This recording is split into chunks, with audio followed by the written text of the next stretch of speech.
Le comte de Monte Cristo, partie 42 du livre audio, chapitre 103. Maximilien. Villefort se releva presque honteux d'avoir été surpris dans l'accès de cette douleur.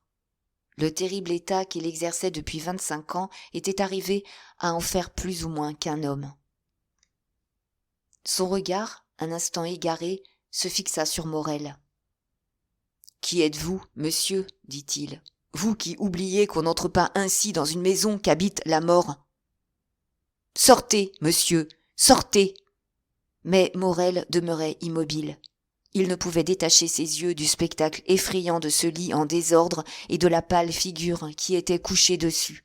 « Sortez, entendez-vous » cria Villefort, tandis que d'Avrigny s'avançait de son côté pour faire sortir Morrel. Celui-ci regarda d'un air égaré ce cadavre. Ces deux hommes, toute la chambre, sembla hésiter un instant, ouvrit la bouche. Puis, enfin, ne trouvant pas un mot à répondre, malgré l'innombrable essaim d'idées fatales qui envahissaient son cerveau, il rebroussa chemin en enfonçant ses mains dans ses cheveux. De telle sorte que Villefort et d'Avrigny, un instant distraits de leurs préoccupations, échangèrent, après l'avoir suivi des yeux, un regard qui voulait dire « Il est fou !» Mais avant que 5 minutes se fussent écoulées, on entendit gémir l'escalier sous un poids considérable, et l'on vit Morrel qui, avec une force surhumaine, soulevant le fauteuil de Noirtier entre ses bras, apportait le vieillard au premier étage de la maison. Arrivé au haut de l'escalier, Morrel posa le fauteuil à terre et le roula rapidement jusque dans la chambre de Valentine. Toute cette manœuvre s'exécuta avec une force décuplée par l'exaltation frénétique du jeune homme. Mais une chose était effrayante surtout. C'était la figure de Noirtier s'avançant vers le lit de Valentine, poussée par Morrel, la figure de Noirtier en qui l'intelligence déployait toutes ses ressources, dont les yeux réunissaient toute leur puissance pour suppléer aux autres facultés. Aussi ce visage pâle, au regard enflammé, fut-il pour Villefort une effrayante apparition. Chaque fois qu'il s'était trouvé en contact avec son père, il s'était toujours passé quelque chose de terrible. « Voyez ce qu'ils en ont fait !» cria Morrel, une main encore appuyée au dossier du fauteuil qu'il venait de pousser jusqu'au lit, et l'autre étendue vers Valentine. « Voyez, mon père, voyez !» Villefort recula d'un pas et regarda avec étonnement ce jeune homme qui lui était presque inconnu et qui appelait Noirtier son père. En ce moment, toute l'âme du vieillard sembla passer dans ses yeux, qui s'injectèrent de sang. Puis les veines de son cou se gonflèrent. Une teinte bleuâtre, comme celle qui envahit la peau de l'épileptique, couvrit son cou, ses joues et ses tempes. Il ne manquait à cette explosion intérieure de tout l'être qu'un cri. Ce cri sortit, pour ainsi dire, de tous les pores, effrayant dans son mutisme, déchirant dans son silence. D'Avrigny se précipita vers le vieillard et lui fit respirer un violent révulsif. « Monsieur !» s'écria alors Morrel en saisissant la main inerte du paralytique. « On me demande ce que je suis, et quel droit j'ai d'être ici. Oh, vous qui le savez, dites-le, vous, dites-le !» Et la voix du jeune homme s'éteignit dans les sanglots. Quant au vieillard, sa respiration haletante secouait sa poitrine. On eût dit qu'il était en proie à ces agitations qui précèdent l'agonie. Enfin, les larmes vinrent jaillir des yeux de Noirtier, plus heureux que le jeune homme qui sanglotait sans pleurer. Sa tête ne pouvant se pencher, ses yeux se fermèrent. « Dites !» continua Morrel d'une voix étranglée. « Dites que j'étais son fiancé. Dites qu'elle était ma noble amie, mon seul amour sur la terre. Dites, dites, dites que ce cadavre m'appartient. » Et le jeune homme, donnant le terrible spectacle d'une grande force qui se brise, tomba lourdement à genoux devant ce lit que ses doigts crispés étreignirent avec violence. Cette douleur était si poignante que d'Avrigny se détourna pour cacher son émotion, et que Villefort, sans demander d'autre explication, attirés par ce magnétisme qui nous pousse vers ceux qui ont aimé ceux que nous pleurons, tendit sa main au jeune homme. Mais Morel ne voyait rien. Il avait saisi la main glacée de Valentine, et ne pouvant parvenir à pleurer, il mordait les draps en rugissant. Pendant quelque temps, on n'entendit dans cette chambre que le conflit des sanglots, des imprécations et de la prière. Et cependant, un bruit dominait tout cela. C'était l'aspiration rauque et déchirante qui semblait, à chaque reprise d'air, rompre un des ressorts de la vie dans la poitrine de Noirtier. Enfin, Villefort, le plus maître de tous, après avoir, pour ainsi dire, cédé pendant quelque temps sa place à Maximilien, Villefort prit la parole. « Monsieur, dit-il à Maximilien, vous aimiez Valentine, dites-vous. Vous étiez son fiancé. J'ignorais cet amour, j'ignorais cet engagement. Et cependant, moi, son père, je vous le pardonne, car, je le vois, votre douleur est grande, réelle et vraie. D'ailleurs, chez moi aussi, la douleur est trop grande pour qu'il reste en mon cœur place pour la colère. Mais, vous le voyez, l'ange que vous espériez a quitté la terre. Elle n'a plus que faire des adorations des hommes. Elle qui, à cette heure, adore le Seigneur. Faites donc vos adieux, monsieur, à la triste dépouille qu'elle a oubliée parmi nous. Prenez une dernière fois sa main que vous attendiez, et séparez-vous d'elle à jamais. Valentine n'a plus besoin, maintenant, que du prêtre qui doit la bénir. « Vous vous trompez, monsieur !» s'écria Morel en se relevant sur un genou, le cœur traversé par une douleur plus aiguë qu'aucune de celles qu'il eût encore ressenties. « Vous vous trompez ! Valentine, morte comme elle est morte, a non seulement besoin d'un prêtre, mais encore d'un vengeur. Monsieur de Villefort, envoyez chercher le prêtre. Moi, je serai le vengeur. »« Que voulez-vous dire, monsieur ?» murmura Villefort, tremblant à cette nouvelle inspiration du délire de Morel. « Je veux dire, continua Morel, qu'il y a 2 hommes en vous, monsieur. Le père a assez pleuré. Que le procureur du roi commence son office. » Les yeux de Noirtier étincelèrent. D'avrigny se rapprocha. « Monsieur, continua le jeune homme, en recueillant des yeux tous les sentiments qui se révélaient sur les visages des assistants, je sais ce que je dis, et vous savez tout aussi bien que moi ce que je vais dire. Valentine est morte, assassinée. » Villefort baissa la tête. D'avrigny avança d'un pas encore. Noirtier fit oui des yeux. « Or, monsieur, continua Morel, au temps où nous vivons, une créature, ne fût-elle pas jeune, ne fût-elle pas belle, ne fût-elle pas adorable comme était Valentine, une créature ne disparaît pas violemment du monde sans que l'on demande compte de sa disparition. Allons, monsieur le procureur du roi, ajouta Morel avec une véhémence croissante, pas de pitié. Je vous dénonce le crime. Cherchez l'assassin. Et son œil implacable interrogeait Villefort, qui de son côté sollicitait du regard tantôt Noirtier, tantôt d'Avrigny. Mais au lieu de trouver secours dans son père et dans le docteur, Villefort ne rencontra en eux qu'un regard aussi inflexible que celui de Morel. « Oui, fit le vieillard. « Certes, dit d'Avrigny. »« Monsieur, répliqua Villefort, essayant de lutter contre cette triple volonté et contre sa propre émotion. « Monsieur, vous vous trompez. Il ne se commet pas de crime chez moi. La fatalité me frappe, Dieu m'éprouve. C'est horrible à penser, mais on n'assassine personne. » Les yeux de Noirtier flamboyèrent. D'avrigny ouvrit la bouche pour parler. Morel étendit le bras en commandant le silence. « Et moi, je vous dis que l'on tue ici !» s'écria Morel, dont la voix baissa sans rien perdre de sa vibration terrible. « Je vous dis que voilà la 4e victime frappée depuis 4 mois. Je vous dis qu'on avait déjà une fois, il y a 4 jours de cela, essayé d'empoisonner Valentine, et que l'on avait échoué grâce aux précautions qu'avait prises monsieur Noirtier. Je vous dis que l'on a doublé la dose ou changé la nature du poison, et que cette fois, on a réussi. Je vous dis que vous savez tout cela aussi bien que moi. Enfin, puisque monsieur que voilà vous en a prévenu, et comme médecin, et comme ami. Oh, vous êtes en délire, monsieur, dit Villefort, essayant vainement de se débattre dans le cercle où il se sentait pris. Je suis en délire, s'écria Morel. Eh bien, j'en appelle à monsieur d'Avrigny lui-même.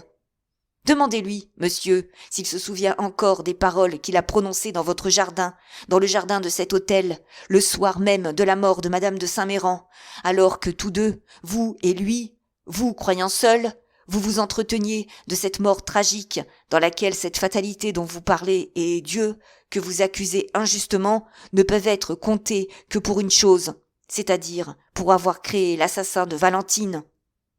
Villefort et d'Avrigny se regardèrent. Oui, oui, rappelez-vous, dit Morel, car ces paroles que vous croyez livrées au silence et à la solitude sont tombées dans mon oreille. Certes, de ce soir-là, en voyant la coupable complaisance de M. de Villefort pour les siens, j'eusse dû tout découvrir à l'autorité. Je ne serais pas complice comme je le suis en ce moment de ta mort, Valentine, ma Valentine bien-aimée. Mais le complice deviendra le vengeur. Ce 4e meurtre est flagrant et visible aux yeux de tous. Et si ton père t'abandonne, Valentine, c'est moi, je te le jure, qui poursuivrai l'assassin. Et cette fois, comme si la nature avait enfin pitié de cette vigoureuse organisation prête à se briser par sa propre force, les dernières paroles de Morel s'éteignirent dans sa gorge. Sa poitrine éclata en sanglots. Les larmes, si longtemps rebelles, jaillirent de ses yeux. Il s'affaissa sur lui-même et retomba à genoux, pleurant près du lit de Valentine. Alors ce fut le tour de d'Avrigny. « Et moi aussi, dit-il d'une voix forte, moi aussi, je me joins à monsieur Morel pour demander justice du crime, car mon cœur se soulève à l'idée que ma lâche complaisance a encouragé l'assassin. »« Oh, mon Dieu, murmura Villefort anéanti. Morel releva la tête, en lisant dans les yeux du vieillard qui lançait une flamme surnaturelle. « Tenez, dit-il, tenez, monsieur Noirtier veut parler. »« Oui, fit Noirtier avec une expression d'autant plus terrible que toutes les facultés de ce pauvre vieillard impuissant étaient concentrées dans son regard. « Vous connaissez l'assassin » dit Morel. « Oui, répliqua Noirtier. « Et vous allez nous guider » s'écria le jeune homme. « Écoutons, monsieur d'Avrigny, écoutons » Noirtier adressa au malheureux Morel un sourire mélancolique, un de ces doux sourires des yeux qui tant de fois avaient rendu Valentine heureuse, et fixa son attention. Puis, ayant rivé pour ainsi dire les yeux de son interlocuteur aux siens, il les détourna vers la porte. « Voulez-vous que je sorte, monsieur » s'écria douloureusement Morel. « Oui, fit Noirtier. »« Hélas, hélas, monsieur, mais ayez donc pitié de moi !» Les yeux du vieillard demeurèrent impitoyablement fixés vers la porte. « Pourrais-je revenir, au moins ?» demanda Morel. « Oui. »« Dois-je sortir seul ?»« Non. »« Qui dois-je emmener avec moi ? Monsieur le procureur du roi ? Non. »« Le docteur ? Oui. »« Vous voulez rester seul avec monsieur de Villefort ?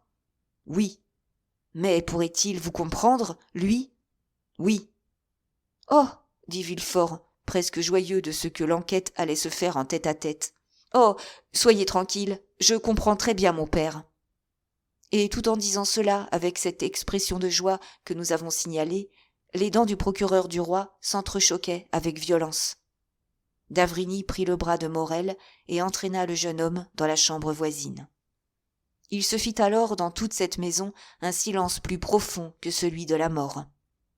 Enfin, au bout d'un quart d'heure, un pas chancelant se fit entendre, et Villefort parut sur le seuil du salon où se tenaient d'Avrigny et Morel, l'un absorbé et l'autre suffocant. « Venez, dit-il, et il les ramena près du fauteuil de Noirtier. Morel, alors, regarda attentivement Villefort. La figure du procureur du roi était livide. De larges taches de couleur de rouille sillonnaient son front entre ses doigts. Une plume tordue de 1000 façons criait en se déchiquetant en lambeaux. « Messieurs, dit-il d'une voix étranglée à d'Avrigny et à Morel, messieurs, votre parole d'honneur que l'horrible secret demeurera enseveli entre nous. » Les deux hommes firent un mouvement. « Je vous en conjure, continua Villefort. Mais, dit Morel, le coupable, le meurtrier, l'assassin. Soyez tranquille, monsieur. Justice sera faite, dit Villefort. Mon père m'a révélé le nom du coupable. Mon père a soif de vengeance comme vous, et cependant mon père vous conjure, comme moi, de garder le secret du crime. N'est-ce pas, mon père ? Oui, fit résolument Noirtier. Morel laissa échapper un mouvement d'horreur et d'incrédulité. Oh, s'écria Villefort en arrêtant Maximilien par le bras. Oh, monsieur, si mon père, l'homme inflexible que vous connaissez, vous fait cette demande, c'est qu'il sait que Valentine sera terriblement vengée. N'est-ce pas, mon père ? Le vieillard fit signe que oui. Villefort continua. Il me connaît, lui, et c'est à lui que j'ai engagé ma parole. Rassurez-vous donc, messieurs. 3 jours. Je vous demande 3 jours. C'est moins que ne vous demanderait la justice. Et dans 3 jours, la vengeance que j'aurai tirée du meurtre de mon enfant fera frissonner jusqu'au fond de leur cœur les plus indifférents des hommes. N'est-ce pas, mon père ? Et en disant ces paroles, il grinçait des dents et secouait la main engourdie du vieillard. Tout ce qui est promis sera-t-il tenu, monsieur Noirtier ? Demanda Morel, tandis que d'Avrigny interrogeait du regard. Oui, fit Noirtier avec un regard de sinistre joie. Jurez donc, messieurs, dit Villefort en joignant les mains de d'Avrigny et de Morel. Jurez que vous aurez pitié de l'honneur de ma maison, et que vous me laisserez le soin de le venger. D'Avrigny se détourna et murmura un oui bien faible, mais Morel arracha sa main du magistrat, se précipita vers le lit, imprima ses lèvres sur les lèvres glacées de Valentine, et s'enfuit avec le long gémissement d'une âme qui s'engloutit dans le désespoir. Nous avons dit que tous les domestiques avaient disparu. M. de Villefort fut donc forcé de prier d'Avrigny de se charger des démarches, si nombreuses et si délicates, qu'entraîne la mort dans nos grandes villes, et surtout la mort accompagnée de circonstances aussi suspectes. Quant à Noirtier, c'était quelque chose de terrible à voir, que cette douleur sans mouvement, que ce désespoir sans geste, que ces larmes sans voix. Villefort rentra dans son cabinet. D'Avrigny alla chercher le médecin de la mairie qui remplit les fonctions d'inspecteur après décès et que l'on nomme assez énergiquement le médecin des morts. Noirtier ne voulut point quitter sa petite fille. Au bout d'une demi-heure, M. d'Avrigny revint avec son confrère. On avait fermé les portes de la rue, et comme le concierge avait disparu avec les autres serviteurs, ce fut Villefort lui-même qui alla ouvrir. Mais il s'arrêta sur le palier. Il n'avait plus le courage d'entrer dans la chambre mortuaire. Les 2 docteurs pénétrèrent donc seuls jusqu'à la chambre de Valentine. Noirtier était près du lit, pâle comme la morte, immobile et muet comme elle. Le médecin des morts s'approcha avec l'indifférence de l'homme qui passe la moitié de sa vie avec les cadavres, souleva le drap qui recouvrait la jeune fille et entr'ouvrit seulement les lèvres. « Oh !» dit d'Avrigny en soupirant. « Pauvre jeune fille ! Elle est bien morte, allez. »« Oui, » répondit laconiquement le médecin en laissant retomber le drap qui recouvrait le visage de Valentine. Noirtier fit entendre un sourd râlement. D'Avrigny se retourna, les yeux du vieillard étincelaient. Le bon docteur comprit que Noirtier réclamait la vue de son enfant, il le rapprocha du lit, et tandis que le médecin des morts trempait dans de l'eau chlorurée les doigts qui avaient touché les lèvres de la trépassée, il découvrit ce calme et pâle visage qui semblait celui d'un ange endormi. Une larme qui reparut au coin de l'œil de Noirtier fut le remerciement que reçut le bon docteur. Le médecin des morts dressa son procès-verbal sur le coin d'une table, dans la chambre même de Valentine, et, cette formalité suprême accomplie, sortit reconduit par le docteur. Villefort les entendit descendre et reparut à la porte de son cabinet. En quelques mots, il remercia le médecin et, se retournant vers d'Avrigny, « Et maintenant, dit-il, le prêtre ? Avez-vous un ecclésiastique que vous désirez plus particulièrement chargé de prier près de Valentine ? Demanda d'Avrigny. Non, dit Villefort. Allez chez le plus proche. Le plus proche, fit le médecin, est un bon abbé italien qui est venu demeurer dans la maison voisine de la vôtre. Voulez-vous que je le prévienne en passant? D'avrigny, dit Villefort. Veuillez, je vous prie, accompagner monsieur. Voici la clé pour que vous puissiez entrer et sortir à volonté. Vous ramènerez le prêtre et vous vous chargerez de l'installer dans la chambre de ma pauvre enfant. Désirez-vous lui parler, mon ami? Je désire être seul. Vous m'excuserez, n'est-ce pas? Un prêtre doit comprendre toutes les douleurs, même la douleur paternelle. Et M. de Villefort, donnant un passe-partout à D'avrigny, salua une dernière fois le docteur étranger et rentra dans son cabinet, où il se mit à travailler. Pour certaines organisations, le travail est le remède à toutes les douleurs. Au moment où ils descendaient dans la rue, ils aperçurent un homme vêtu d'une soutane qui se tenait sur le seuil de la porte voisine. « Voici celui dont je vous parlais, » dit le médecin des morts à D'avrigny.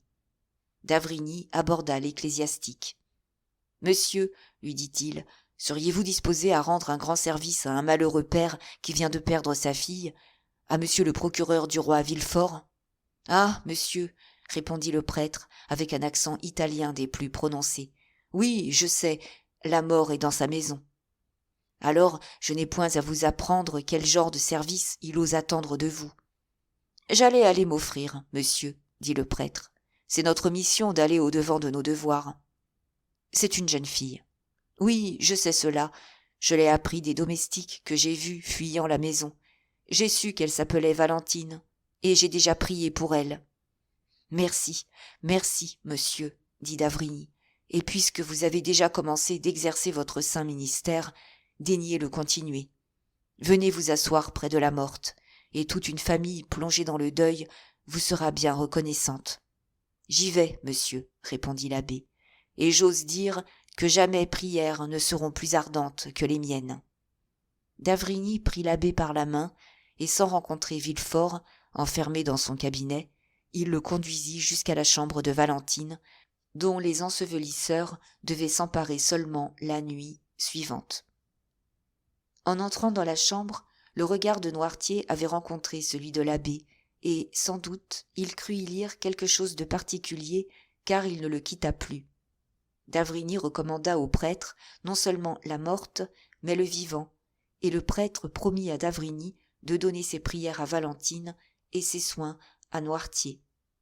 L'abbé s'y engagea solennellement, et, sans doute pour n'être pas dérangé dans ses prières, et pour que Noirtier ne fût pas dérangé dans sa douleur, il alla, dès que M. d'Avrigny eut quitté la chambre, fermer non seulement les verrous de la porte par laquelle le docteur venait de sortir, mais encore les verrous de celle qui conduisait chez madame de Villefort.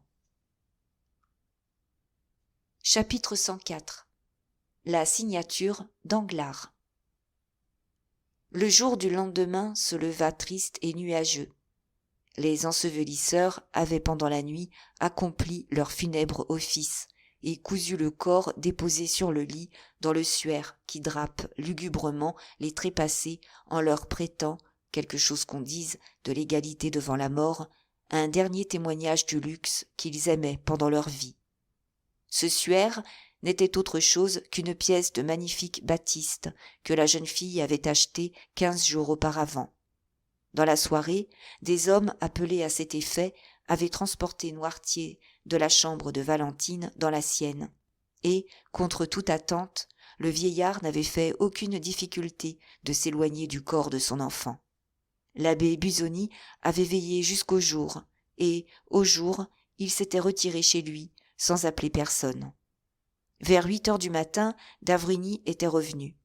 Il avait rencontré Villefort, qui passait chez Noirtier, et ils l'avaient accompagné pour savoir comment le vieillard avait passé la nuit. Ils le trouvèrent dans le grand fauteuil qui lui servait de lit, reposant d'un sommeil doux et presque souriant. Tous deux s'arrêtèrent, étonnés, sur le seuil. « Voyez, » dit D'avrigny à Villefort, qui regardait son père endormi, « voyez, la nature sait calmer les plus vives douleurs. Certes, on ne dira pas que M. Noirtier n'aimait pas sa petite-fille. Il dort, cependant. » « Oui, et vous avez raison, » répondit Villefort avec surprise. « Il dort, et c'est bien étrange, car la moindre contrariété le tient éveillé des nuits entières. La douleur l'a terrassé, répliqua d'Avrigny.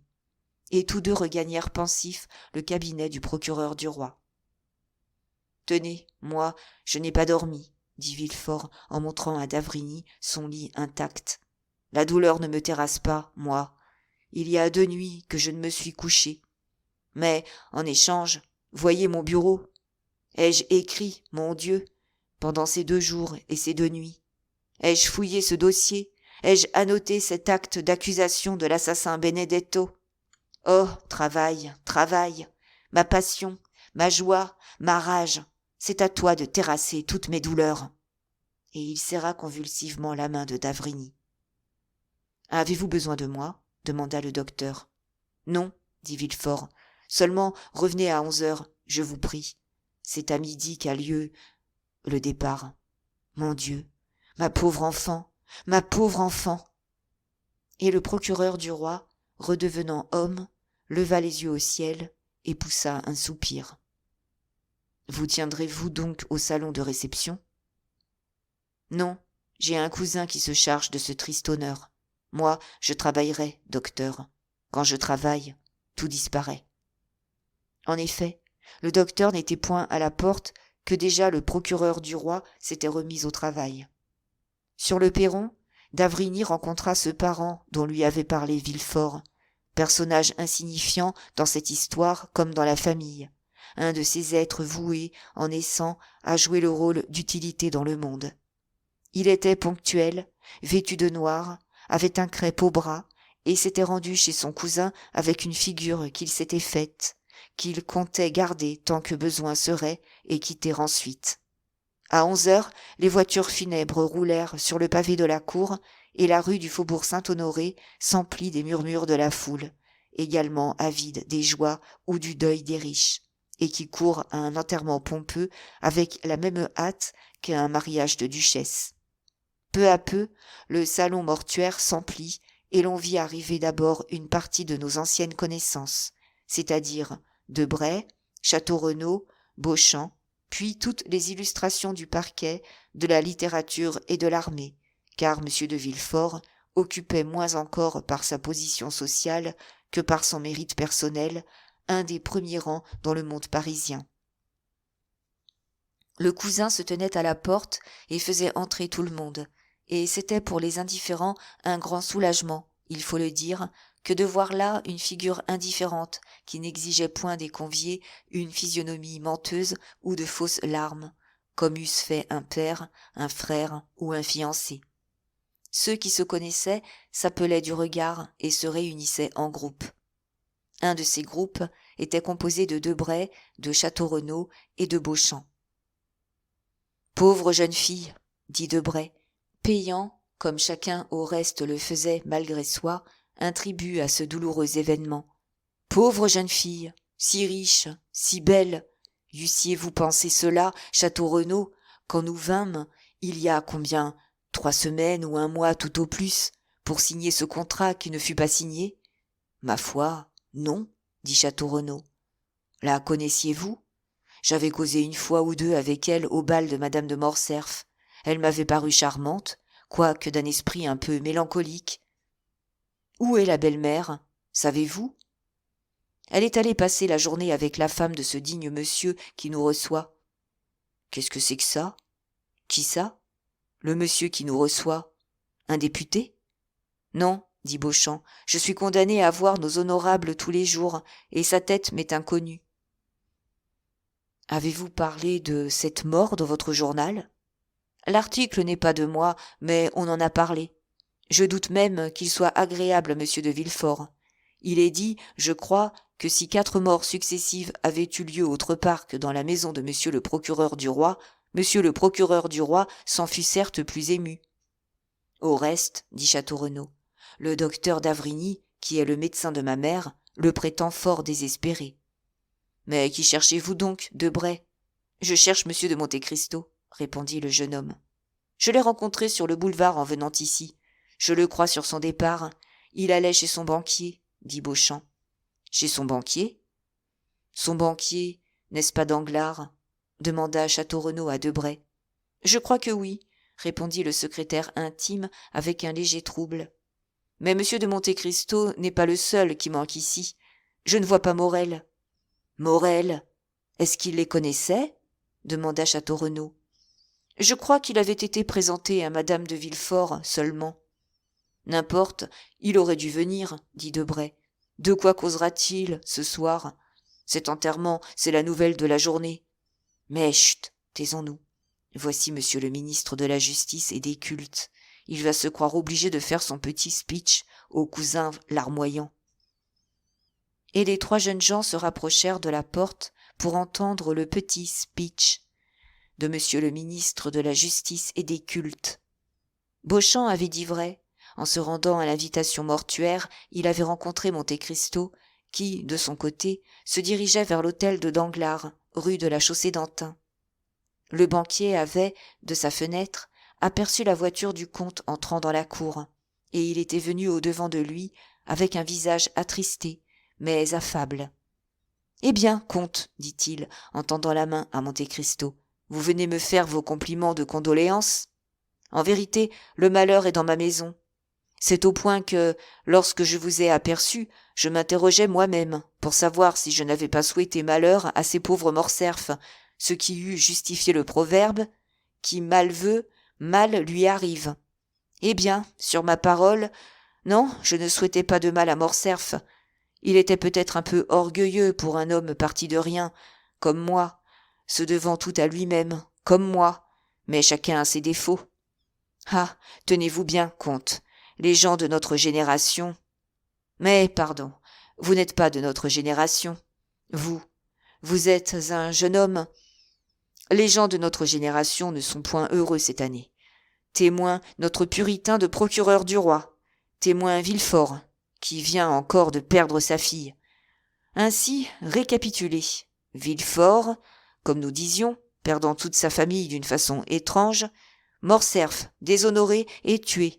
Moi, couvert de ridicule par la scélératesse de ce Benedetto. Et puis... Puis quoi ? Demanda le comte. Hélas, vous l'ignorez donc. Quel nouveau malheur ? Ma fille. Mademoiselle Danglars ? Eugénie nous quitte. Oh, mon Dieu, que me dites-vous là ? La vérité, mon cher comte. Mon Dieu, que vous êtes heureux de n'avoir ni femme ni enfant, vous. Vous trouvez ? Ah, mon Dieu ! Et vous dites que mademoiselle Eugénie, elle n'a pas pu supporter l'affront que nous a fait ce misérable, et m'a demandé la permission de voyager. Et elle est partie ? L'autre nuit. Avec madame Danglars ? Non, avec une parente. Mais nous ne la perdons pas moins, cette chère Eugénie, car je doute qu'avec le caractère que je lui connais, elle consente jamais à revenir en France. Que voulez-vous, mon cher baron, dit Monte Cristo, chagrin de famille, chagrin qui serait écrasant pour un pauvre diable dont l'enfant ferait toute la fortune, mais supportable pour un millionnaire. Les philosophes ont beau dire, les hommes pratiques leur donneront toujours un démenti là-dessus. L'argent console de bien des choses. Et vous devez être plus vite consolé que qui que ce soit, si vous admettez la vertu de ce baume souverain. Vous, le roi de la finance, le point d'intersection de tous les pouvoirs. Danglars lança un coup d'œil oblique au comte, pour voir s'il raillait ou s'il parlait sérieusement. Oui, dit-il, le fait est que si la fortune console, je dois être consolé. Je suis riche. Si riche, mon cher baron, que votre fortune ressemble aux pyramides. Voulût-on les démolir, on oserait. Osa-t-on, on ne pourrait. Danglars sourit de cette confiante bonhomie du comte. Cela me rappelle, dit-il, que lorsque vous êtes entré, j'étais en train de faire 5 petits bons. J'en avais déjà signé 2. Voulez-vous me permettre de faire les 3 autres ? Faites, mon cher baron, faites. Il y eut un instant de silence, pendant lequel on entendit crier la plume du banquier, tandis que Monte Cristo regardait les moulures dorées au plafond. « Des bons d'Espagne » dit Monte Cristo. « Des bons d'Haïti ?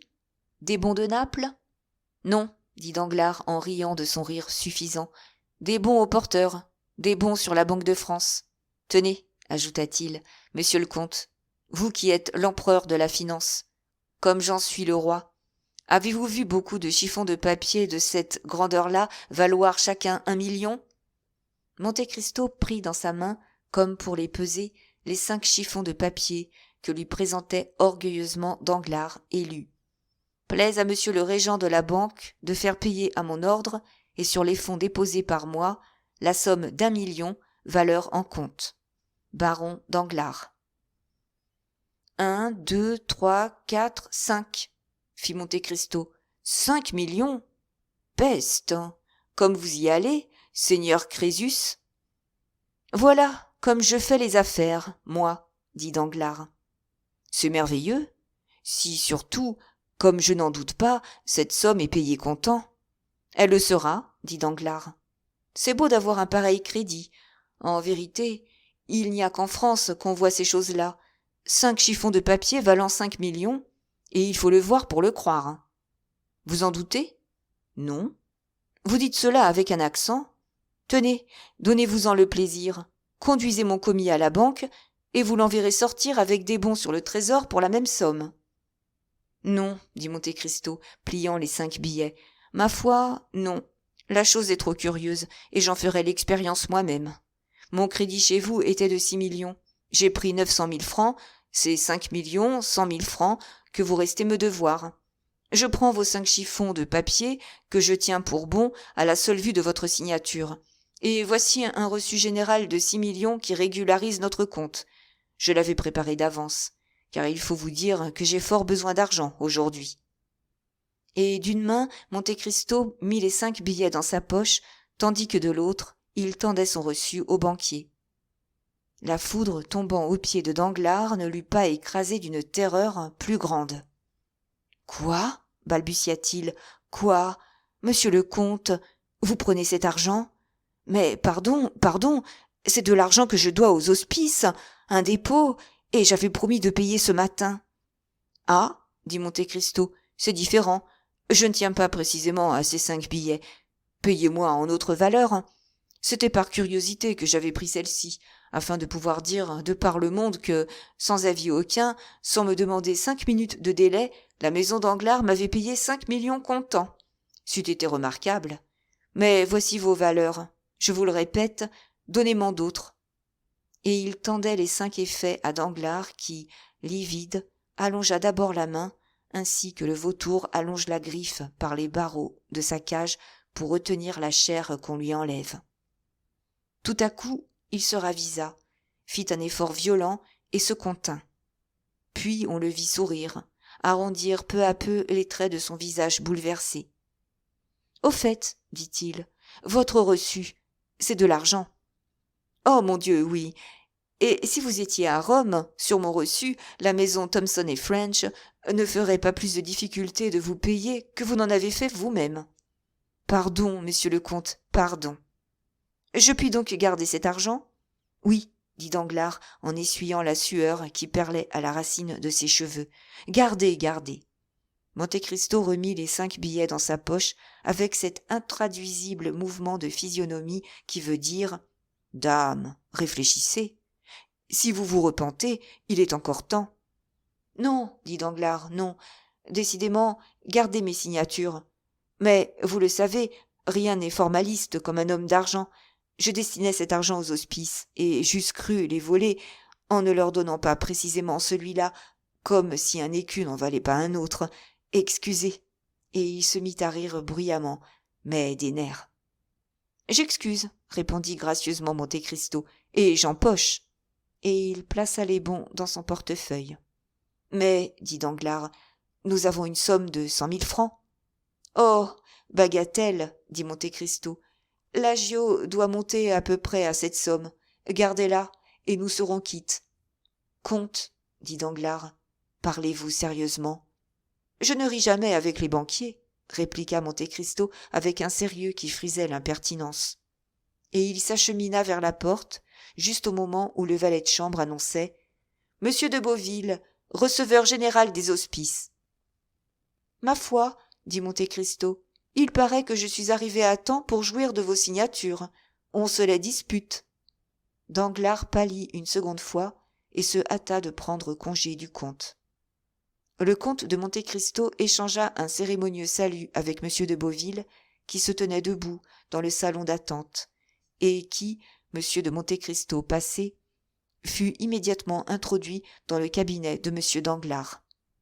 On eût pu voir le visage si sérieux du comte s'illuminer d'un éphémère sourire à l'aspect du portefeuille que tenait à la main M. le receveur des hospices.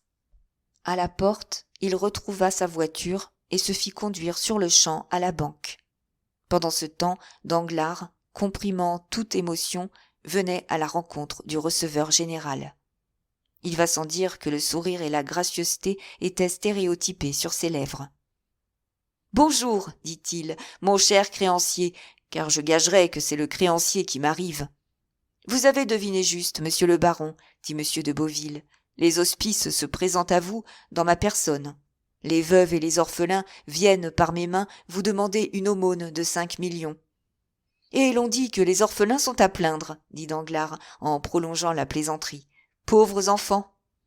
Me voici donc venu en leur nom, dit monsieur de Beauville. Vous avez dû recevoir ma lettre hier. Oui, me voici avec mon reçu. Mon cher monsieur de Beauville, dit Danglars, vos veuves et vos orphelins auront, si vous le voulez bien, la bonté d'attendre 24 heures, attendu que monsieur de Monte Cristo, que vous venez de voir sortir d'ici, vous l'avez vu, n'est-ce pas? Oui, eh bien, monsieur de Monte Cristo emportait leurs 5 millions. Comment cela? Le comte avait un crédit illimité sur moi, crédit ouvert par la maison Thomson et French de Rome. Il est venu me demander une somme de 5 millions d'un seul coup. Je lui ai donné un bon sur la banque. C'est là que sont déposés mes fonds. Et vous comprenez, je craindrais, en retirant des mains de monsieur le régent 10 millions le même jour, que cela ne lui parût bien étrange. En 2 jours, ajouta Danglars en souriant, je ne dis pas. Allons donc, s'écria M. de Beauville, avec le ton de la plus complète incrédulité. 5 millions à ce monsieur qui sortait tout à l'heure, et qui m'a salué en sortant comme si je le connaissais. Peut-être vous connaît-il sans que vous le connaissiez, vous. Monsieur de Monte Cristo connaît tout le monde. 5 millions? Voici son reçu. Faites comme saint Thomas, voyez et touchez. M. de Beauville prit le papier que lui présentait Danglars et lut. Reçu de monsieur le baron Danglars la somme de 5 100 000 francs, dont il se remboursera à volonté sur la maison Thomson et French de Rome. C'est ma foi vrai, dit celui-ci. Connaissez-vous la maison Thomson et French? Oui, dit monsieur de Beauville. J'ai fait autrefois une affaire de 200 000 francs avec elle, mais je n'en ai pas entendu parler depuis. Et c'est une des meilleures maisons d'Europe, dit Danglars, en rejetant négligemment sur son bureau le reçu qu'il venait de prendre des mains de monsieur de Beauville. Et il avait comme cela 5 millions, rien que sur vous? Ah ça, mais c'est donc un nabab que ce comte de Monte Cristo. Ma foi, je ne sais pas ce que c'est, mais il avait 3 crédits illimités, un sur moi, un sur Rothschild, un sur Laffitte. Et, ajouta négligemment Danglars, comme vous voyez, il m'a donné la préférence en me laissant 100 000 francs pour l'agio. M. de Beauville donna tous les signes de la plus grande admiration. « Il faudra que je l'aille visiter, dit-il, et que j'obtienne quelque fondation pieuse pour nous. Oh, c'est comme si vous la teniez. Ces aumônes seules montent à plus de 20 000 francs par mois. C'est magnifique. D'ailleurs, je lui citerai l'exemple de madame de Morcerf et de son fils. Quel exemple? Ils ont donné toute leur fortune aux hospices. Quelle fortune? Leur fortune, celle du général de Morcerf, du défunt. Et à quel propos? À propos qu'ils ne voulaient pas d'un bien si misérablement acquis. De quoi vont-ils vivre? La mère se retire en province, et le fils s'engage. Tiens, tiens, dit Danglars, en voilà des scrupules. J'ai fait enregistrer l'acte de donation hier. Et combien possédait-il? Oh, pas grand-chose, 12 à 1300 000 francs. Mais revenons à nos millions. Volontiers, dit Danglars, le plus naturellement du monde.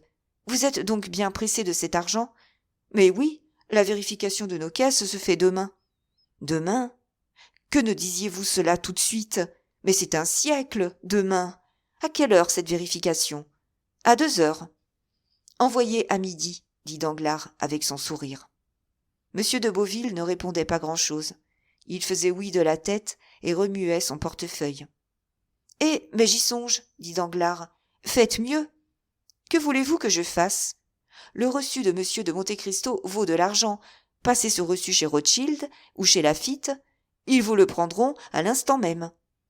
Quoique remboursable sur Rome? Certainement. Il vous en coûtera seulement un escompte de 5 à 6 000 francs. Le receveur fit un bond en arrière. Ma foi, non. J'aime mieux attendre à demain. Comme vous y allez. J'ai cru un instant, pardonnez-moi, dit Danglars avec une suprême impudence. J'ai cru que vous aviez un petit déficit à combler. Ah, fit le receveur. Écoutez, cela s'est vu, et dans ce cas, on fait un sacrifice. Dieu merci, non, dit monsieur de Beauville. Alors, à demain, mais sans faute. Ah ça, mais vous riez. Envoyez à midi, et la banque sera prévenue. Je viendrai moi-même.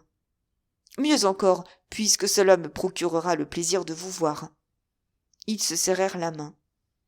À propos, dit monsieur de Beauville, n'allez-vous donc point à l'enterrement de cette pauvre mademoiselle de Villefort que j'ai rencontrée sur le boulevard? Non, dit le banquier, je suis encore un peu ridicule depuis l'affaire de Benedetto, et je fais un plongeon. Bah, vous avez tort. Est-ce qu'il y a de votre faute dans tout cela? Écoutez, mon cher receveur, quand on porte un nom sans tache, comme le mien, on est susceptible. Tout le monde vous plaint, soyez-en persuadés, et surtout, tout le monde plaint mademoiselle votre fille. Pauvre génie, fit Danglars avec un profond soupir. Vous savez qu'elle entre en religion, monsieur. Non. Hélas, ce n'est que malheureusement trop vrai. Le lendemain de l'événement, elle s'est décidée à partir avec une religieuse de ses amies. Elle va chercher un couvent bien sévère en Italie ou en Espagne. Oh, c'est terrible. Et monsieur de Beauville se retira sur cette exclamation en faisant au père 1000 compliments de condoléances. Mais il ne fut pas plus tôt dehors que Danglars, avec une énergie de geste que comprendront ceux-là seulement qui ont vu représenter Robert Macaire par Frédéric, s'écria « Imbécile !» et serrant la quittance de Monte-Cristo dans un petit portefeuille, « Viens à midi, ajouta-t-il. À midi, je serai loin. » Puis il s'enferma à double tour, vida tous les tiroirs de sa caisse, réunit une 50aine de 1000 francs en billets de banque, brûla différents papiers, en mit d'autres en évidence, et commença d'écrire une lettre qu'il cacheta et sur laquelle il mit pour suscription « À madame la baronne Danglars ». « Ce soir, murmura-t-il, je la placerai moi-même sur sa toilette. » Puis, tirant un passeport de son tiroir, « Bon, dit-il, il est encore valable pour 2 mois. » Chapitre 105. Le cimetière du père Lachaise. Monsieur de Beauville avait, en effet, rencontré le convoi funèbre qui conduisait Valentine à sa dernière demeure. Le temps était sombre et nuageux. Un vent tiède encore, mais déjà mortel pour les feuilles jaunies, les arrachait aux branches peu à peu dépouillées et les faisait tourbillonner sur la foule immense qui encombrait les boulevards. Monsieur de Villefort, parisien pur, regardait le cimetière du père Lachaise comme le seul digne de recevoir la dépouille mortelle d'une famille parisienne.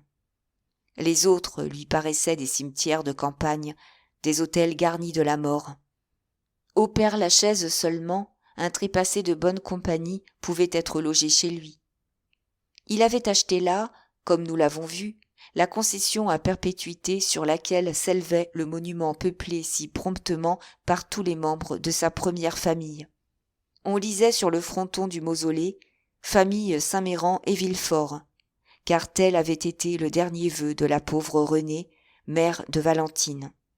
C'était donc vers le père Lachaise que s'acheminait le pompeux cortège parti du faubourg Saint-Honoré. On traversa tout Paris, on prit le faubourg du Temple, puis les boulevards extérieurs jusqu'au cimetière. Plus de 50 voitures de maîtres suivaient 20 voitures de deuil, et, derrière ces 50 voitures, plus de 500 personnes encore marchaient à pied. C'étaient presque tous des jeunes gens que la mort de Valentine avait frappés d'un coup de foudre, et qui, malgré la vapeur glaciale du siècle et le prosaïsme de l'époque, subissaient l'influence poétique de cette belle, de cette chaste, de cette adorable jeune fille enlevée en sa fleur. À la sortie de Paris, on vit arriver un rapide attelage de 4 chevaux qui s'arrêtèrent soudain en raidissant leurs jarrets nerveux comme des ressorts d'acier. C'était monsieur de Monte Cristo. Le comte descendit de sa calèche et vint se mêler à la foule qui suivait à pied le char funéraire. Château Renaud l'aperçut. Il descendit aussitôt de son coupé et vint se joindre à lui. Beauchamp quitta de même le cabriolet de remise dans lequel il se trouvait. Le comte regardait attentivement par tous les interstices que laissait la foule. Il cherchait visiblement quelqu'un. Enfin, il n'y tint pas. « Où est Morel ?» demanda-t-il. « Quelqu'un de vous, messieurs, sait-il où il est ?» « Nous nous sommes déjà fait cette question à la maison mortuaire, » dit Château Renaud, « car personne de nous ne l'a aperçu. » Le comte se tut, mais continua à regarder autour de lui. Enfin, on arriva au cimetière. L'œil perçant de Monte Cristo sonda tout d'un coup les bosquets d'ifs et de pins, et bientôt il perdut toute inquiétude. Une ombre avait glissé sous les noires charmilles, et Monte Cristo venait sans doute de reconnaître ce qu'il cherchait. On sait ce que c'est qu'un enterrement dans cette magnifique nécropole. Des groupes noirs disséminés dans les blanches allées, le silence du ciel et de la terre, troublé par l'éclat de quelques branches rompues, de quelques haies enfoncées autour d'une tombe, puis le chant mélancolique des prêtres, auquel se mêle çà et là un sanglot échappé d'une touffe de fleurs sous laquelle on voit quelques femmes abîmées et les mains jointes. L'ombre qu'avait remarquée Monte Cristo traversa rapidement le quinconce jeté derrière la tombe d'Héloïse et d'Abélard, vint se placer avec les valets de la mort à la tête des chevaux qui traînaient le corps, et du même pas parvint à l'endroit choisi pour la sépulture. Chacun regardait quelque chose. Monte Cristo ne regardait que cette ombre, à peine remarquée de ceux qui l'avoisinaient. 2 fois, le comte sortit des rangs pour voir si les mains de cet homme ne cherchaient pas quelque arme cachée sous ses habits. Cette ombre, quand le cortège s'arrêta, fut reconnue pour être Morel, qui, avec sa redingote noire boutonnée jusqu'en haut, son front livide, ses joues creusées, son chapeau froissé par ses mains convulsives, s'était adossé à un arbre situé sur un tertre dominant le mausolée, de manière à ne perdre aucun des détails de la funèbre cérémonie qui allait s'accomplir. Tout se passa selon l'usage. Quelques hommes, et comme toujours, c'étaient les moins impressionnés, quelques hommes prononcèrent des discours. Les uns plaignaient cette mort prématurée, les autres s'étendaient sur la douleur de son père. Il y en eut d'assez ingénieux pour trouver que cette jeune fille avait plus d'une fois sollicité M. de Villefort pour les coupables sur la tête desquels il tenait suspendu le glaive de la justice. Enfin, on épuisa les métaphores fleuries et les périodes douloureuses en commentant de toute façon les stances de Malherbe à Dupérier. Monte Cristo n'écoutait rien, ne voyait rien, ou plutôt il ne voyait que Morel, dont le calme et l'immobilité formaient un spectacle effrayant pour celui qui seul pouvait lire ce qui se passait au fond du cœur du jeune officier. « Tiens, dit tout à coup Beauchamp à Debray, voilà Morel. Où diable s'est-il fourré là ?» Et ils le firent remarquer à Château Renaud. « Comme il est pâle, dit celui-ci en tressaillant. »« Il a froid, répliqua Debray. »« Non pas, dit lentement Château Renaud. Je crois, moi, qu'il est ému. C'est un homme très impressionnable que Maximilien. »« Bah, dit Debray, à peine s'il connaissait mademoiselle de Villefort. Vous l'avez dit vous-même. C'est vrai. Cependant, je me rappelle qu'à ce bal chez madame de Morcerf, il a dansé 3 fois avec elle. Vous savez, comte, à ce bal où vous produisîtes tant d'effets. »« Non, je ne sais pas, répondit Monte Cristo, sans savoir à quoi ni à qui il répondait, occupé qu'il était de surveiller Morel, dont les joues s'animaient, comme il arrive à ceux qui compriment ou retiennent leur respiration. Les discours sont finis. Adieu, messieurs, dit brusquement le comte. Et il donna le signal du départ en disparaissant, sans que l'on sût par où il était passé. La fête mortuaire était terminée. Les assistants reprirent le chemin de Paris. Château Renaud seul chercha un instant Morel des yeux, mais, tandis qu'il avait suivi du regard le comte qui s'éloignait, Morel avait quitté sa place, et Château Renaud, après l'avoir cherché vainement, avait suivi Debray et Beauchamp.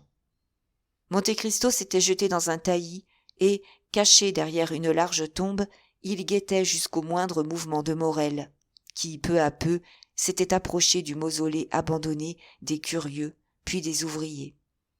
Morel regarda autour de lui lentement et vaguement, mais au moment où son regard embrassait la portion du cercle opposée à la sienne, Monte Cristo se rapprocha encore d'une dizaine de pas sans avoir été vu. Le jeune homme s'agenouilla. Le comte, le cou tendu, l'œil fixe et dilaté, les jarrets pliés comme pour s'élancer au premier signal, continuait de se rapprocher de Morel. Morel courba son front jusque sur la pierre, embrassa la grille de ses 2 mains et murmura « Oh, Valentine !» Le cœur du comte fut brisé par l'explosion de ces 2 mots. Il fit un pas encore et frappant sur l'épaule de Morel. « C'est vous, cher ami, dit-il. Je vous cherchais. » Monte Cristo s'attendait à un éclat, à des reproches, à des récriminations. Il se trompait. Morel se tourna de son côté, et, avec l'apparence du calme, « Vous voyez, dit-il, je priais. » Et son regard scrutateur parcourut le jeune homme des pieds à la tête. Après cet examen, il parut plus tranquille. « Voulez-vous que je vous ramène à Paris ?» dit-il. « Non, merci. »« Enfin, désirez-vous quelque chose ?»« Laissez-moi prier. » Le comte s'éloigna sans faire une seule objection. Mais ce fut pour prendre un nouveau poste, d'où il ne perdait pas un seul geste de Morel, qui, enfin, se releva, essuya ses genoux blanchis par la pierre et reprit le chemin de Paris sans tourner une seule fois la tête. Il descendit lentement la rue de la Roquette. Le comte, renvoyant sa voiture qui stationnait au Père-Lachaise, le suivit à 100 pas. Maximilien traversa le canal et rentra rue Meslay par les boulevards. 5 minutes après que la porte se fut refermée pour Morel, elle se rouvrit pour Monte Cristo.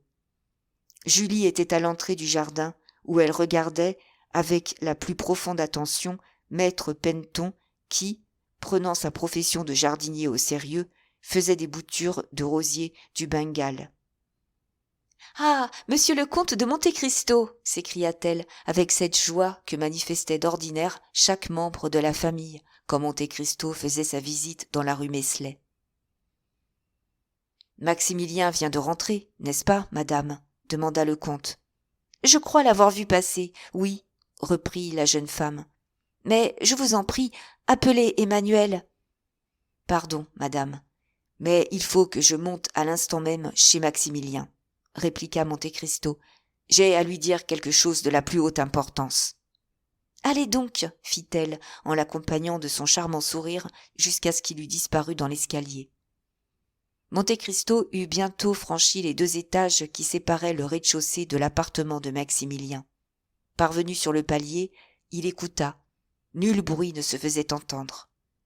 Comme dans la plupart des anciennes maisons habitées par un seul maître, le palier n'était fermé que par une porte vitrée. Seulement, à cette porte vitrée, il n'y avait point de clé. Maximilien s'était enfermé en dedans, mais il était impossible de voir au-delà de la porte un rideau de soie rouge doublant les vitres. L'anxiété du comte se traduisit par une vive rougeur, symptôme d'émotion peu ordinaire chez cet homme impassible. « Que faire ?» murmura-t-il, et il réfléchit un instant. « Sonner ?» reprit-il. « Oh non, souvent le bruit d'une sonnette, c'est-à-dire d'une visite, accélère la résolution de ceux qui se trouvent dans la situation où Maximilien doit être en ce moment. Et alors, au bruit de la sonnette, répond un autre bruit. Monte Cristo frissonna des pieds à la tête, et, comme chez lui la décision avait la rapidité de l'éclair, il frappa un coup de coude dans un des carreaux de la porte vitrée qui vola en éclats. Puis il souleva le rideau et vit Morel qui, devant son bureau, une plume à la main, venait de bondir sur sa chaise au fracas de la vitre brisée. « Ce n'est rien, dit le comte. Mille pardons, mon cher ami. J'ai glissé. Et en glissant, j'ai donné du coude dans votre carreau. Puisqu'il est cassé, je vais en profiter pour rentrer chez vous. Ne vous dérangez pas, ne vous dérangez pas. » En passant le bras par la vitre brisée, le comte ouvrit la porte. Morel se leva, évidemment contrarié, et vint au-devant de Monte Cristo, moins pour le recevoir que pour lui barrer le passage. « Ma foi, c'est la faute de vos domestiques, » dit Monte Cristo en se frottant le coude. « Vos parquets sont reluisants comme des miroirs. »« Vous êtes-vous blessé, monsieur ?» demanda froidement Morel. « Je ne sais. Mais que faisiez-vous donc là? Vous écriviez? »« Moi? Vous avez les doigts tachés d'encre. »« C'est vrai, » répondit Morel. « J'écrivais.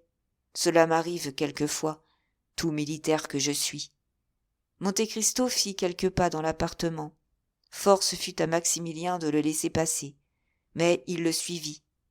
« Vous écriviez ?» reprit Monte Cristo avec un regard fatigant de fixité. « J'ai déjà eu l'honneur de vous dire que oui, » fit Morel. Le comte jeta un regard autour de lui. « Vos pistolets à côté de l'écritoire, » dit-il en montrant du doigt à Morel les armes posées sur son bureau. « Je pars pour un voyage, » répondit Maximilien. « Mon ami, » dit Monte Cristo avec une voix d'une douceur infinie. « Monsieur, mon ami, mon cher Maximilien, pas de résolution extrême, je vous en supplie. »« Moi, des résolutions extrêmes, » dit Morel en haussant les épaules.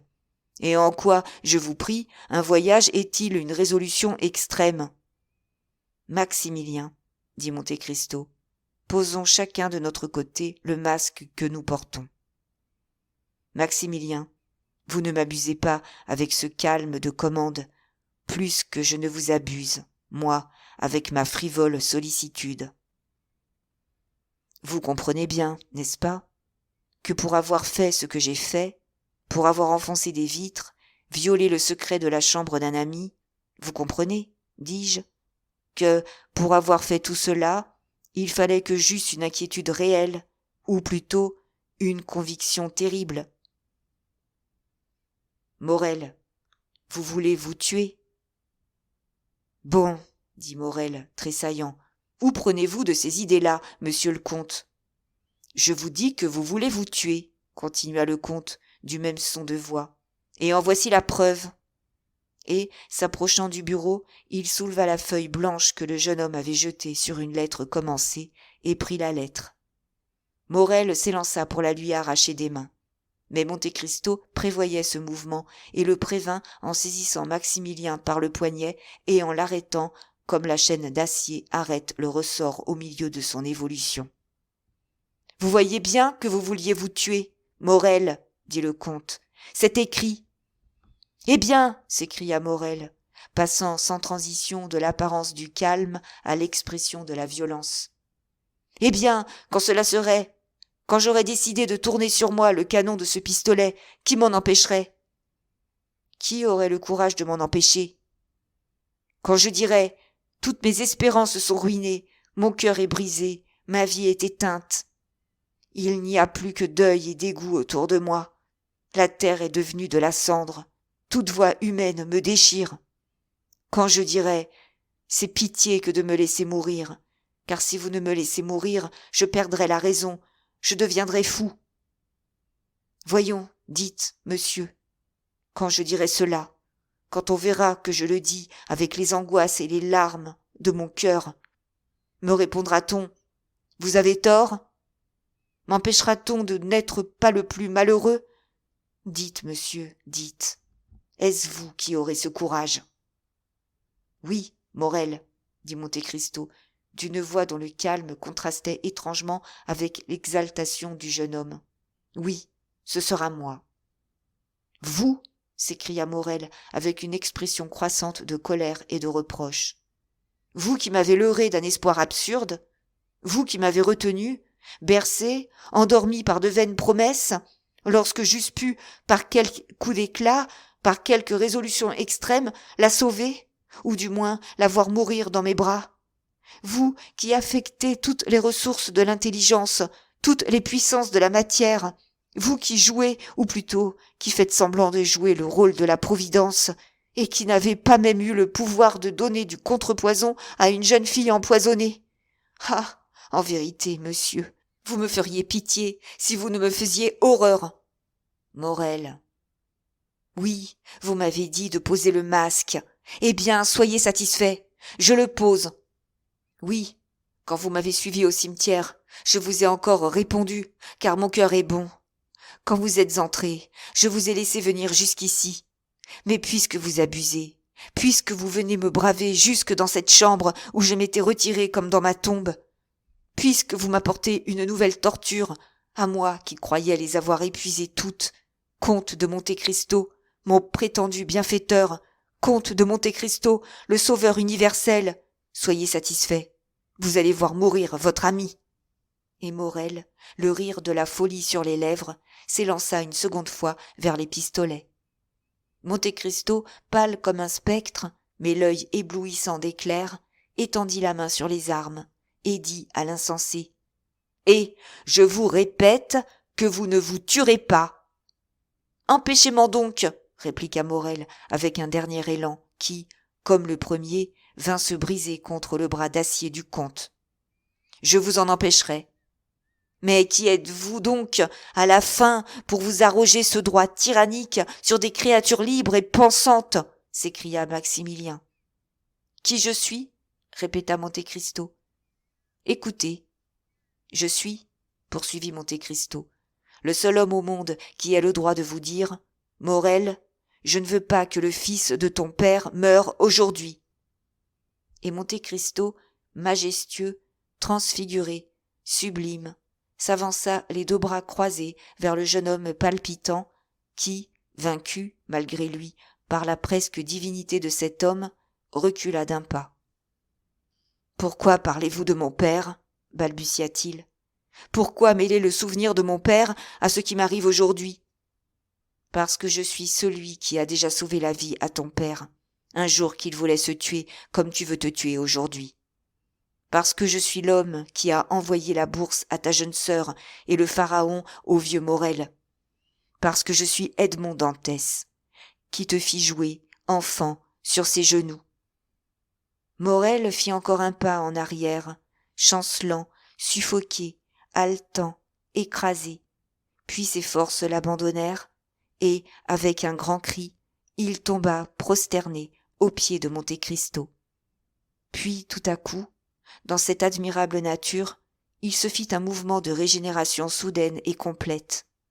Il se releva, bondit hors de la chambre et se précipita dans l'escalier en criant de toute la puissance de sa voix : « Julie ! Julie ! Emmanuel ! Emmanuel !» Monte Cristo voulut s'élancer à son tour, mais Maximilien se fut fait tuer plutôt que de quitter les gonds de la porte qu'il repoussait sur le comte. Au cri de Maximilien, Julie, Emmanuel, Penton et quelques domestiques accoururent épouvantés. Morel les prit par les mains et, rouvrant la porte, « À genoux !» s'écria-t-il d'une voix étranglée par les sanglots. « À genoux ! C'est le bienfaiteur, c'est le sauveur de notre père, c'est... » Il allait dire « C'est Edmond Dantès !» Le comte l'arrêta en lui saisissant le bras. Julie s'élança sur la main du comte. Emmanuel l'embrassa comme un dieu tutélaire. Morel tomba pour la seconde fois à genoux et frappa le parquet de son front. Alors, l'homme de bronze sentit son cœur se dilater dans sa poitrine. Un jet de flamme dévorante jaillit de sa gorge à ses yeux. Il inclina la tête et pleura. Ce fut dans cette chambre, pendant quelques instants, un concert de larmes et de gémissements sublimes qui dut paraître harmonieux aux anges même les plus chéris du Seigneur. Julie fut à peine revenue de l'émotion si profonde qu'elle venait d'éprouver, qu'elle s'élança hors de la chambre, descendit un étage, courut au salon avec une joie enfantine et souleva le globe de cristal qui protégeait la bourse donnée par l'inconnu des allées de Meilhan. Pendant ce temps, Emmanuel, d'une voix entrecoupée, disait au comte : « Oh, monsieur le comte, comment, nous voyant parler si souvent de notre bienfaiteur inconnu, comment, nous voyant entourer un souvenir de tant de reconnaissance et d'adoration, comment avez-vous attendu jusqu'à aujourd'hui pour vous faire connaître ? Oh, c'est de la cruauté envers nous, et j'oserais presque le dire, monsieur le comte, envers vous-même. » « Écoutez, mon ami, dit le comte, et je puis vous appeler ainsi, car, sans vous en douter, vous êtes mon ami depuis 11 ans. La découverte de ce secret a été amenée par un grand événement que vous devez ignorer. Dieu m'est témoin que je désirais l'enfouir pendant toute ma vie au fond de mon âme. Votre frère Maximilien me l'a arraché par des violences dont il se repent, j'en suis sûr. » Puis, voyant que Maximilien s'était rejeté de côté sur un fauteuil, tout en demeurant néanmoins à genoux, « Veillez sur lui, » ajouta tout bas Monte Cristo, en pressant d'une façon significative la main d'Emmanuel.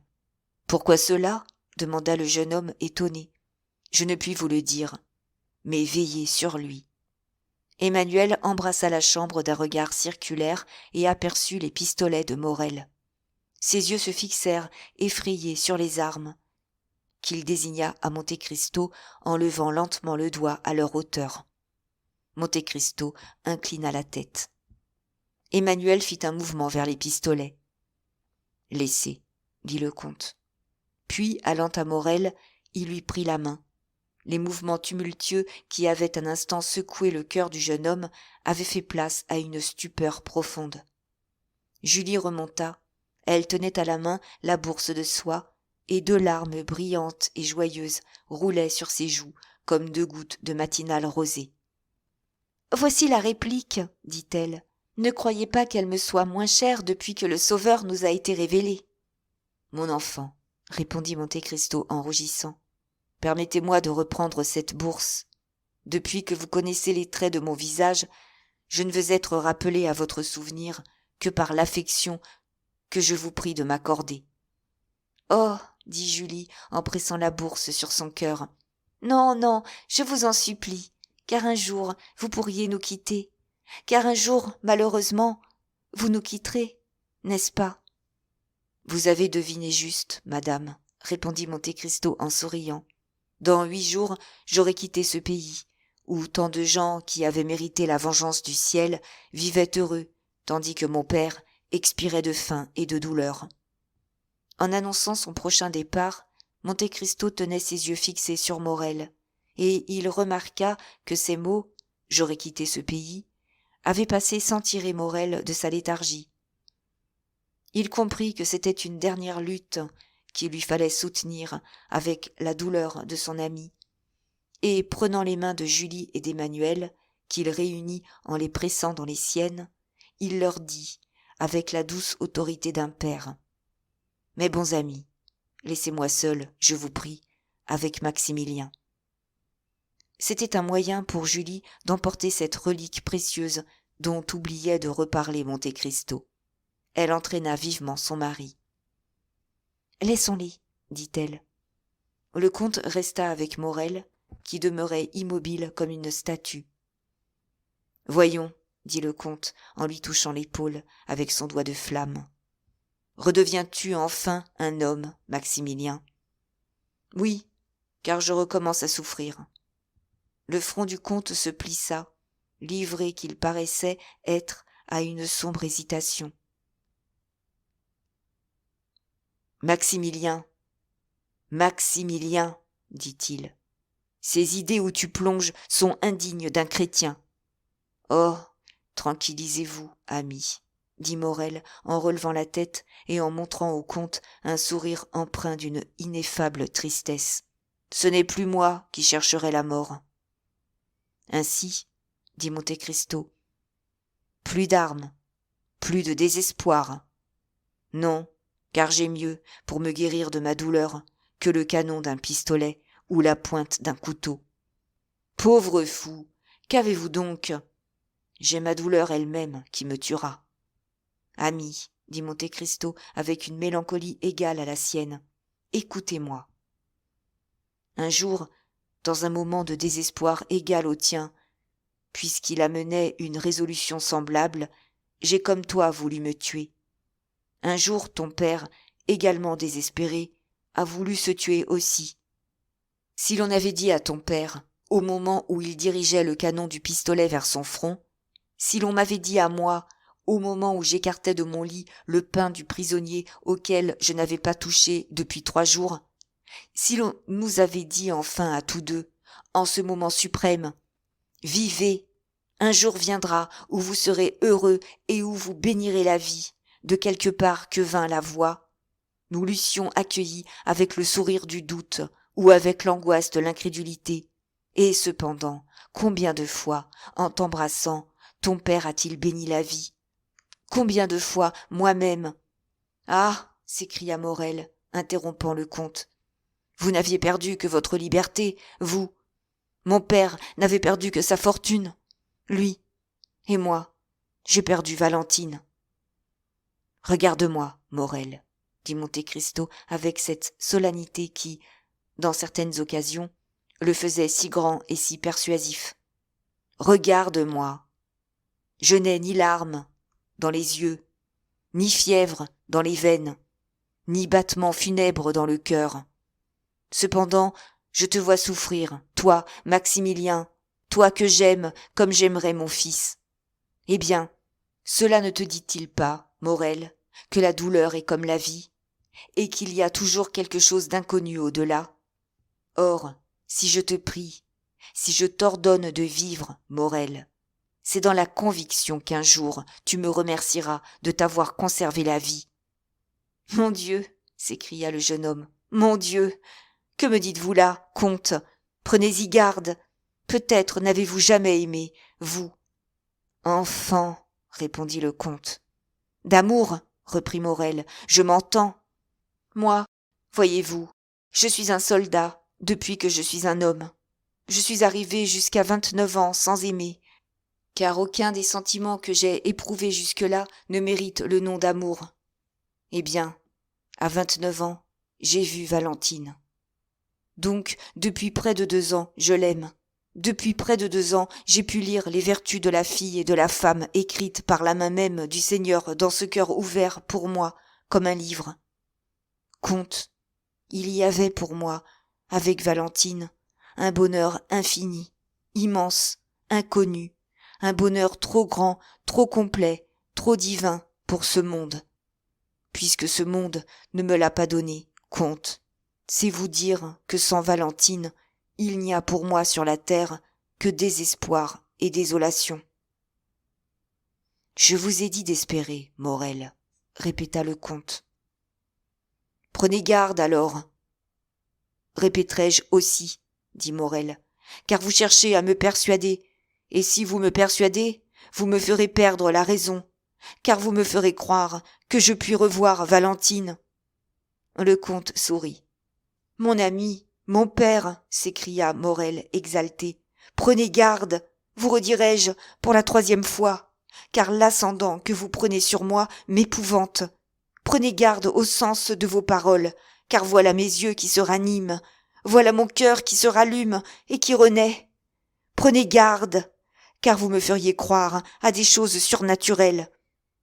J'obéirais si vous me commandiez de lever la pierre du sépulcre qui recouvre la fille de Jaïr. Je marcherais sur les flots, comme l'apôtre, si vous me faisiez de la main signe de marcher sur les flots. Prenez garde, j'obéirais. Espère, mon ami, répéta le comte. Ah, dit Morel en retombant de toute la hauteur de son exaltation dans l'abîme de sa tristesse. Ah, vous vous jouez de moi. Vous faites comme ces bonnes mères, ou plutôt comme ces mères égoïstes qui calment avec des paroles mielleuses la douleur de l'enfant parce que ses cris les fatiguent. Non, mon ami, j'avais tort de vous dire de prendre garde. Non, ne craignez rien, j'enterrerai ma douleur avec tant de soin dans le plus profond de ma poitrine. Je la rendrai si obscure, si secrète, que vous n'aurez plus même le souci d'y compatir. Adieu, mon ami, adieu. Au contraire, dit le comte, à partir de cette heure, Maximilien, tu vivras près de moi et avec moi. Tu ne me quitteras plus, et dans 8 jours, nous aurons laissé derrière nous la France. Et vous me dites toujours d'espérer ? Je te dis d'espérer parce que je sais un moyen de te guérir. Comte, vous m'attristez davantage encore, s'il est possible. Vous ne voyez, comme résultat du coup qui me frappe, qu'une douleur banale, et vous croyez me consoler par un moyen banal, le voyage. Et Morel secoua la tête avec une dédaigneuse incrédulité. Que veux-tu que je te dise ? Reprit Monte Cristo. J'ai foi dans mes promesses, laisse-moi faire l'expérience. Comte, vous prolongez mon agonie, voilà tout. Ainsi, dit le comte, faible cœur que tu es, tu n'as pas la force de donner à ton ami quelques jours pour l'épreuve qu'il tente. Voyons, sais-tu de quoi le comte de Monte Cristo est capable ? Sais-tu qu'il commande à bien des puissances terrestres ? Sais-tu qu'il a assez de foi en Dieu pour obtenir des miracles de celui qui a dit qu'avec la foi l'homme pouvait soulever une montagne ? Eh bien, ce miracle que j'espère, attends-le. Ou bien, répéta Morel. Ou bien, prends-y garde, Morel, je t'appellerai ingrat. Ayez pitié de moi, comte. J'ai tellement pitié de toi, Maximilien, écoute-moi. Tellement pitié, que si je ne te guéris pas dans 1 mois, jour pour jour, heure pour heure, retiens bien mes paroles, Morel, je te placerai moi-même en face de ces pistolets tout chargés et d'une coupe du plus sûr poison d'Italie, d'un poison plus sûr et plus prompt, crois-moi, que celui qui a tué Valentine. Vous me le promettez ? Oui, car je suis homme, car moi aussi, comme je te l'ai dit, j'ai voulu mourir, et souvent même. Depuis que le malheur s'est éloigné de moi, j'ai rêvé les délices de l'éternel sommeil. Oh, bien sûr. Vous me promettez cela, comte ? S'écria Maximilien, enivré. Je ne te le promets pas. Je te le jure, dit Monte Cristo en étendant la main. Dans 1 mois, sur votre honneur, si je ne suis pas consolé, vous me laissez libre de ma vie, et, quelque chose que j'en fasse, vous ne m'appellerez pas ingrat ? Dans 1 mois, jour pour jour, Maximilien. Dans 1 mois, heure pour heure. Et la date est sacrée, Maximilien. Je ne sais pas si tu y as songé, nous sommes aujourd'hui le 5 septembre. Il y a aujourd'hui 10 ans que j'ai sauvé ton père, qui voulait mourir. Morel saisit les mains du comte et les baisa. Le comte le laissa faire, comme s'il comprenait que cette adoration lui était due. Dans 1 mois, continua Monte Cristo, tu auras, sur la table devant laquelle nous serons assis l'un et l'autre, de bonnes armes et une douce mort. Mais, en revanche, tu me promets d'attendre jusque-là et de vivre. Oh, à mon tour, s'écria Morel, je vous le jure. Monte Cristo attira le jeune homme sur son cœur et l'y retint longtemps. Et maintenant, lui dit-il, à partir d'aujourd'hui, tu vas venir demeurer chez moi. Tu prendras l'appartement d'Haydée, et ma fille au moins sera remplacée par mon fils. Haydée, dit Morel. Qu'est devenue Haydée ? Elle est partie cette nuit. Pour vous quitter ? Pour m'attendre. Tiens-toi donc prêt à venir me rejoindre rue des Champs-Élysées, et fais-moi sortir d'ici sans qu'on me voie. Maximilien baissa la tête et obéit comme un enfant ou comme un apôtre.